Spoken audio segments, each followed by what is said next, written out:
Hello and welcome to Cocoa Pods podcast. My name is Dr. Bola Sagade. This podcast is a feature of the Birth Center for Natural Deliveries Foundation. And we are fortunate to have with us today Dr. Cynthia Korn, a clinical psychologist in San Francisco.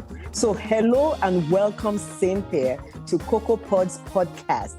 So you talked about domestic and emotional labor division.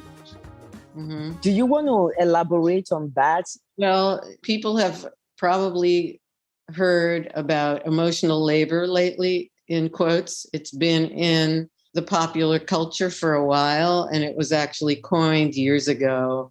There's some books about sociology that show the way that our culture, the American culture, has been for many generations, has created a situation where women are socialized to do most of the domestic, not just the labor, but also to carry all of the emotional burden of managing the household, managing people's needs and wants, whether it's the husband, if this is a heterosexual couple, or the other partner, if it's not, if that person is the main caregiver.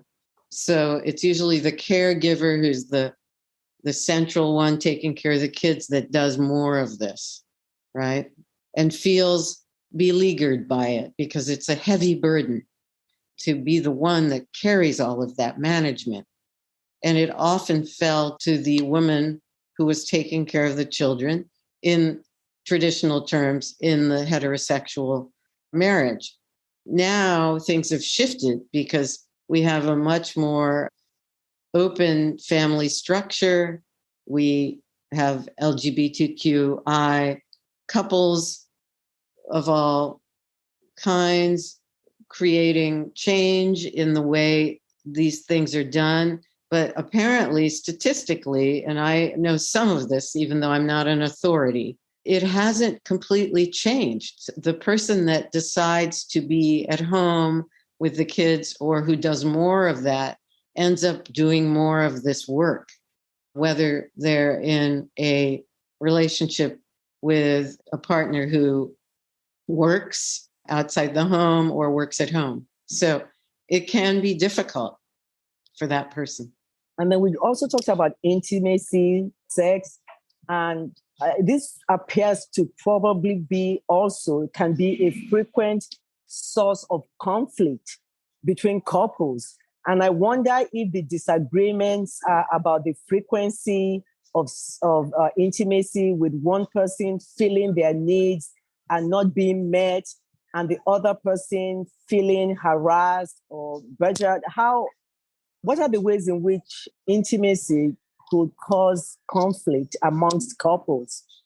You're talking about when it doesn't feel balanced, when the one person wants more intimacy and the other seems to either be avoiding it or withdraw from it, or alternatively, maybe just not want or need as much connection, because that can happen. There are differences. So I think the most important thing is to first explore and understand that there are differences, as well as at the same time try to understand what really is going on in terms of this particular coupling. And often there are other underlying dynamics that are causing estrangement or a problem in their connection. There can also be actual sexual difficulties, and in that case, there may need to be medical intervention, or there can be just some kind of difference in desire that needs to be understood. The idea would be to make intimacy come back to life between these two people and figure out how to have a compromise where they can have enough of it, and the one partner who is in some way avoidant or threatened or not as needy of it is able to still feel accepted by the other, and the one who needs more is able to feel fulfilled to some degree, at least. And this is something that it takes a long time sometimes, But therapy is very useful in this regard. So now, if one couple cannot resolve this, like the partner that wanted more couldn't get more, I mean, and this led to infidelity. I mean, how have you seen cases like this in your work, and how have you helped? Yes. If infidelity has, it often causes people to come to therapy. It's often the impetus for therapy, either because it's discovered and it's been hidden by the one partner, or it's a long-standing issue, or it's a one-time thing. I mean, it can be any number of things. I believe that it doesn't mean that people need to break up, and that there is a way to heal if they want to stay together. And I think the hardest part is healing from the breakdown that it can cause in a couple relationship, because the trust is often broken and that has to be rebuilt. And agreements have to be made to make things feel more safe. It doesn't mean that there will be a good foundation for shared intimacy necessarily, though. So that also has to be an ongoing stream of the therapy along the way. Can it be rebuilt? Is it going to work? And I think that that's one of the ongoing questions in therapy with couples where there has been something like this. There has to be a choice point about whether to be together and keep trying to make it better, or to break up. And it depends. I mean, there are times when I've helped people break up, and there are other times when it's felt like people really want to make it work, and they have to make some concessions to the reality of their difference along the way. That is very important. That is the key, in a way. Well, thank you so much for that. And, so there are arguments that new couples have, and those that couples that have been together longer have. What are the common arguments that older, and when I mean older, I mean they've been in the relationship longer. What are the more common arguments these kinds of couples have? Well, I think these are about the things I was talking about that people bring in. I don't think that there's any difference in terms of age about the kinds of things that people argue about in general. I do think that they're often about difference, as I was saying, communication problems, how much time they spend together. That's a big argument. Money, sex, or intimacy, as we were just talking about. And also this idea that I brought up about the division of labor, emotional labor, domestic chores, etc. And then health concerns. That's a big one. With aging, I do think that worries about health, the feeling of having missed opportunities in life, loneliness maybe of one of the partners or the other, and loss of independence can take more precedence and lead to conflict. But I generally think a lot of the same things that I'm mentioning come up over and over. As we know, as we have established, every relationship has conflict. And learning how to handle conflicts can not only patch up issues, but it can also make relationships stronger and lead to lasting change. When you do therapy with couples, I mean, how effective has some of your therapy been? Actually, it can really help people to work over time, week by week, because this is the process of therapy. It takes time, but it does really help them to practice learning better conflict resolution, both in the room with me or on Zoom, if they're on Zoom, and together when they're not with me. And a lot of it has to do with learning to open up your mind to the other person's perspective and really attune to what the other person might be thinking in the moment. When you have a very different approach often. So that's part of it. It's like opening up the perspective, reminding yourself that there's another mind there who thinks differently, and then also learning to calm yourself, to not to react to the other person, rather to be reflective, to understand that the point is to connect and reach the other person and share your perspective and be curious about their mind. I think those things are concepts that people start to get better at incorporating. And then instead of fighting, they learn how to talk, and they talk more fruitfully over time because of it. It doesn't always work, but it often does work quite well. And it's a combination in the room of working with each person individually and with them as a couple. And you're kind of tacking back and forth doing this kind of work. So you did mention that you help couples break up. So how is couple therapy used by divorcing couples? You know, how often do divorcing couples actually try this sort of help?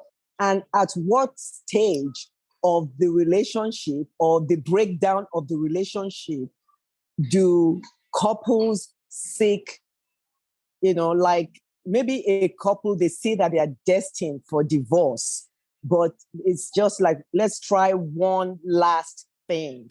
So at what stage of that declining relationship do they reach out to a counselor like you? Well, that's a good question. I think that's the operative question. Is like, why don't people start therapy earlier? I think behind your question, that is implicit. People, I would suggest to people that they come to therapy even just to improve their relationship when it's not going badly yet, but they can sense they have some difficulties. So I think that those are the most healthy marriages or partnerships. When someone decides and tells their partner, hey, maybe we need some help with this. Should we see somebody a little bit to learn some better ways of relating together so that we don't get into these difficult situations where we have a stalemate or an argument that rises to a place where it's out of control or where it's destructive, because that's when it gets dangerous to the relationship. When people are mean to each other or they can't calm down and they say things they don't mean, these are all that's a sign that you're already at a place where it's not good and you need to get help. So I think helping people break up only happens when we decide together in terms of the process of therapy that that's what the partners want and that it feels like it's the right thing. Thank you. So a licensed counselor like yourself, you know, you work with people to help improve their relationship. And I do have medical students and residents and other students listening on. What does the schooling or training involve to become a licensed counselor? And what types of counselors are specifically trained to work with different kinds of people? So if I have a high school student that says, I want to be like Dr. Cynthia Korn, what career path should they anticipate? There are various paths to becoming a psychotherapist. There are licensed clinical psychologists, masters of family therapy, social workers, and even some psychiatrists who may work primarily as psychotherapists. And there are a number of theoretical orientations and approaches to therapy, whether with individuals or couples. My training is primarily psychoanalytic, or what people call psychodynamic in common parlance. And these forms of therapy all require years of training, and you either have to get a master's or a doctorate or a clinical social work degree, and then go on to do training under practitioners who are senior to you, often for a few years to get the hours required to become licensed. So in every state, there's a board for each of these fields that I mentioned, and people can read about what the requirements are, and they can learn about which schools might offer the training they're interested in. But I do suggest that if you're in high school or in college and you're thinking about this, that you do some research on your own to figure out what appeals to you and look into even the curriculum at these different places, what kinds of training is offered, where you might work, and think about what your goal is long-term. What kind of work do you want to do? I mean, you can follow a research path as well, rather than a path to becoming a therapist, if that feels better to you. That's also very interesting. People do all kinds of psychology research at universities and in other places. It's a big field. There's also organizational psychology, and there are all kinds of jobs working with different populations and groups of people at clinics, even in the corporate world. I think there are many, many opportunities. It's a wonderful field. It's hard work to become licensed. It requires years, and it's often fairly costly for people, but it is totally I would suggest it as a great profession. Thank you so much. So when we go back to couples, we've been talking about couples. Like any form of therapy, couples counseling requires a commitment and a willingness to open up from both sides, from both involved parties. How easy is it as a counselor to achieve this, to have your couples not hold back and just let you know what is truly going on so that you can properly help them? This is not easy to achieve. In fact, one of the challenges of being a couple therapist is in the early sessions, helping either one or both partners feel safe and secure, even in the relationship with the therapist first, and also in their relationship, depending on where they are in terms of conflict, etc., to open up in the room. Often there's one partner who's unwilling to open up and the other comes in with a lot to say, or, it can be a different dynamic. But sometimes I've had couples where both are resistant to being vulnerable or to opening up to each other. And then that takes time to work through. And often the trust develops slowly with me in the room. And when it does, there's a sense that by then we have developed a kind of structure for our work together and a rhythm and a feeling that people can bring their thoughts and feelings freely a little bit more than they could at the beginning, and that it will be safe to talk about things to their partner that might be delicate or difficult. And then the work can become a little deeper. And this is something that has to go on for quite some time often before we get to the point where we're working on the underlying dynamics or patterns of relating. Along the way, what I'm doing also is learning relationship history, exploring some of their history as individuals before their relationship began, especially early family history and history of previous romantic relationships. And this is all information that informs my hypotheses and also helps me talk to the couple individually and together about what may be holding them back from being more open. So the history of the family of origin and previous relationships, these are very important factors that could impact the current relationship, whether the couple is conscious of it or not, right? Correct. And also those bits of history and information let me know about the dynamics in other relationships that may be being repeated in this relationship. And often those things we can make links, including if there was trauma, for example, we can make a link from the traumatic relationship from, or something that happened in childhood, even to something that might be going on now. And that can open and unlock something in the person. I'm saying this could be a revelation. I mean, it may or may not be so revelatory for some, but for others, it can be. It can be a moment where there's a catharsis even. I now see that the way I react when my partner does this is the way I reacted at the time long ago when something happened to me with my mother or my father. I'm making it simplified here, but that can actually happen. And those things are very powerful. And then they have an influence on the bond with the couple. Oh, thank you. According to the American Association for Marriage and Family Therapy, more than 98% of its clients surveyed reported marriage and family therapy services as good or excellent. So are there happy endings? Have you actually helped couples stay together that things were really bad and they came back to thank you? Can you tell us about some happy endings here? Yes, I do have couples who have stayed together and have come back. Sometimes people come back just briefly. They want to revisit what they learned. I have that with individuals and with couples. They sometimes come back years later.